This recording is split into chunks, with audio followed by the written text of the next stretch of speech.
gini loh, semuanya harus diselesaikan secara hukum. Kan ini kan negara hukum. Walaupun dalam beberapa hal kalau bisa diselesaikan di luar ranah hukum, artinya mediasi, kan lebih baik lagi, gitu loh. Nah, seperti yang saya sampaikan tadi, Pak Jokowi juga ingin menunjukkan ijazahnya tadi forum pengadilan di hukum, gitu loh. Dan biar diomongin aja. Jadi ya dengan isu ijazah ini nama Pak Jokowi terus jadi perbincangan publik. Ya sekalian tahu lah siapa yang inilah, ya kan, yang coba-coba gitu. Kalau teman-teman yang itu udah tahu. Siapa yang coba-coba? Ya usaha, namanya usaha kan. Siapa yang coba-coba usaha itu, Pak Budi Ari? Begini, isu ijazah ini kan menurut saya nggak substantif. Gitu loh. Saya juga sempat jengkel, saya udah ngomong Pak Jokowi, Pak ini gara-gara ijazah Bapak begini-begini, nggak bisa udah biar aja katanya. Kenapa? Isu ijazah ini selain tidak substantif juga ternyata juga menjadi panggung. Saya tanya diskusi sama teman-teman media juga kok. Kenapa sih lu urusan nggak begini? Ke teman-teman Kompas saya juga sempat tanya. Ya. Kenapa sih lu angkat-angkat terus soal ijazah? Habis setiap kita tayangin rating naik. Dan Pak Jokowi juga senang. Loh iya, bukan Pak Jokowi aja senang, teman-teman media itu Pemret yang bilang sama saya. Nah, begitu. Terus kalau kenapa habis setiap kita angkat soal ijazah rating naik nih, orang mau apa? Terus siapa yang coba-coba itu? Justru itu menurut saya, udahlah nanti pengadilan selesai, udah. Ini juga nggak ada poinnya juga sebenarnya. Menurut saya soal isu ijazah ini, gitu loh. Tapi tadi kalau sudah menyinggung nama Pak JK dan dianggap bohir di balik itu ya harus dilaporin secara hukum. Loh iya harus dilaporin dong yang nuduh. Kalau dari kita, dari Pak Jokowi kan ada yang nuduh. Yang nuduh yang ditengarai, dicurigai menuduh itulah yang mesti dilaporkan. Gitu. Itulah kenapa makanya. Karena dalam kondisi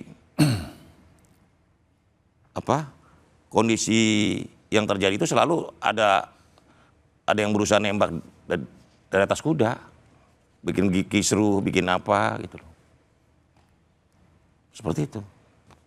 Siapa yang mau ngambil keuntungan dengan isu yang melibatkan Pak Jokowi dan itu Pak JK? nantilah, nanti chapter berikutnya nanti. Saya lagi kerja untuk itu. Anda Iya. menelusuri itu? Oh, iya dong. Kenapa Anda penting? Penting dong. Karena Republik ini kok lagi kondisi begini kok selalu ada pihak-pihak yang adu sana, adu sini, adu sana. Anda melihat ada motif politik di balik upaya adu domba?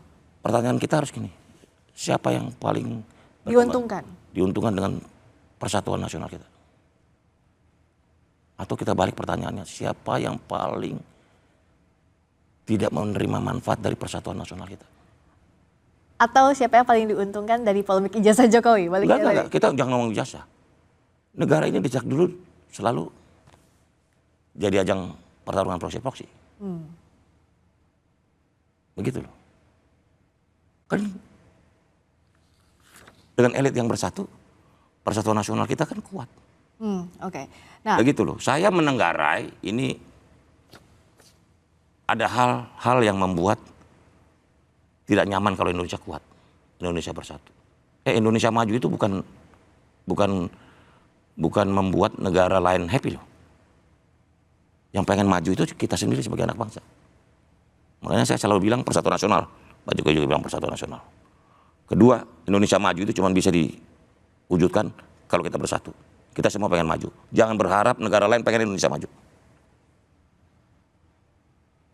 Seperti itu. Tapi dalam forum ini bukan kapasitas saya menuduh pihak-pihak lain gitu. Nantilah di forum yang lain. Pak JK. Tapi jangan kita sebagai anak bangsa ini berpikir bahwa orang lain atau negara lain yang mau bantu kita. Jangan. Kita harus berdiri di atas kaki kita sendiri, maju dengan kekuatan kita sendiri. Kalau Pak JK membaca situasinya seperti apa Pak Hussein? Karena kan sebagai negarawan, sebagai politisi senior, ada apa di balik isu-isu yang muncul dalam waktu bersamaan?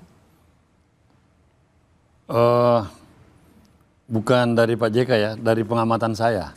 Karena saya belum terlalu banyak berkomunikasi secara lebih mendalam dengan Pak JK mengenai masalah ini latar belakangnya.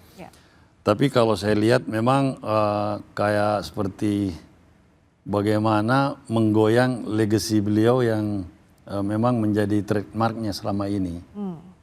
Trademarknya itu masalah perdamaian, kemudian bisnis. Ini kan sebenarnya sudah mengarah kepada pembunuhan karakter, ya, dan itu sesuatu yang membuat wajar apabila Pak JK memberi reaksi yang bagaimana defense, bertahan, tetap mempertahankan apa yang menjadi legasinya selama ini, bahwa beliau seorang juru damai, bahkan sering disebut sebagai negarawan, dan sampai sekarang masih mengabdikan diri untuk kegiatan-kegiatan sosial kemasyarakatan. Tiba-tiba kok dituduh menjadi penista agama, itu kan ya sesuatu yang sangat kontras. Karena kalau bicara soal timeline-nya Pak Uceng, saya catat ini soal ribut-ribut soal ijazah, potongan ceramah soal penistaan agama, tudingan itu, dan juga kredit. Pak JK juga sedang rajin bertemu dengan tokoh-tokoh yang selama ini dianggap kritis. Menurut Anda apakah ada hubungan sebab akibat soal ini, Pak Uceng?